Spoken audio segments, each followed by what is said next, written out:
दोस्तों पिछले वीडियो में अपने उपनिषदों के बारे में चर्चा की थी, ठीक है। आज के इस वीडियो में अपने वेदांत के बारे में चर्चा करेंगे, पुराण और दर्शन इन सब के बारे में देखेंगे।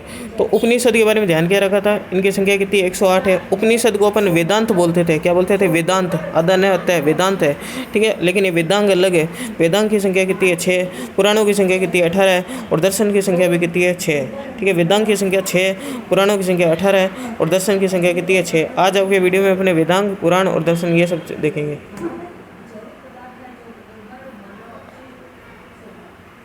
वेदांग, तो वेदांग के बारे में ध्यान ये रखना, वेदांग की संख्या कितनी है 6। तो वेदांग की संख्या 6 है। कौन कौन से वेदांग है। वेदांग की रचना वैदिक काल के अंत में हुई थी। वेदांग की रचना वैदिक काल के अंत में हुई थी, जो वेदों का ही अंग थे। इनकी कुल संख्या कितनी है 6 है, ठीक है। इनकी कुल संख्या 6 है। कौन कौन से वेदांग है ये देखो, ये याद करने का। शिकवा नीच है जय, शिकवा नीच है जय, शिकवा नीच है जय, सी क वा। सी का मतलब क्या हो गया शिक्षा, क का मतलब हो गया कल्प, वा का मतलब हो गया व्याकरण। शिक्षा कल्प व्याकरण, शिकवा, शिक्षा कल्प व्याकरण। नीच है जय, नी मतलब निरुक्त, छः मतलब छंद, जय मतलब ज्योतिष। तो कौन कौन से है देखो वापिस, 6 वेदांग, शिक्षा, शिकवा, शिक्षा कल्प व्याकरण, निरुक्त, छंद, ज्योतिष।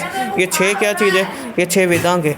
अब इनमें देखो शिक्षा का संबंध किससे है, शिक्षा, सी आ रहा है ना, सी ना, सी आ रहा है इसमें देखो, सी, शिक्षा, सी आ रहा है, सी ना, सी आ रहा है, शिक्षा नासिका, ठीक है। कल्प, कल्प को याद करने का तरीका ये, कल्प यानी काम, ऐसे समझ लो, काम, काम किसे करते हैं, हाथों से। तो कल्प का संबंध किससे, हाथ से।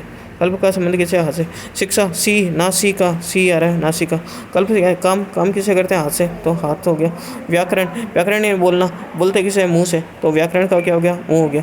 निरुक्त, निरुक्त कैसे याद करेंगे देखो, नीरू, नीरू किसको बोलते हैं, नीरू जल को बोलते हैं। जल किस में घुस गया, कान में, निरुक्त कान हो गया, ठीक है। छंद का एक आपको याद करना है, छंद का मतलब होता है पैर, छंद किससे है, पैर से।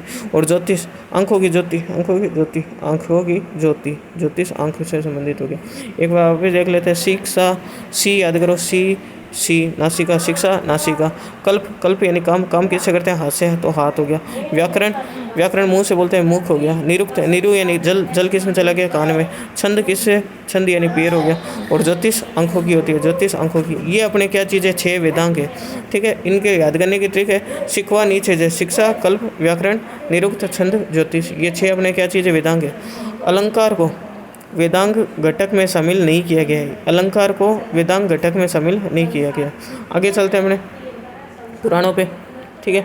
पुराणों के बारे में ध्यान रखना है। पुराणों की संख्या कितनी है, 18 है, ठीक है। पुराणों में सबसे प्राचीन भारतीय राजवंशों की, पुराणों से क्या मिलता है, प्राचीन भारतीय राजवंशों की वंशावली की जानकारी मिलती है। प्राचीन भारतीय राजवंश थे, उनकी वंशावली की जानकारी किस में मिलती है, पुराणों से मिलती है। प्राचीन भारतीय राजवंशों की वंशावली की जानकारी किससे मिलती है, पुराणों से मिलती है, ठीक है।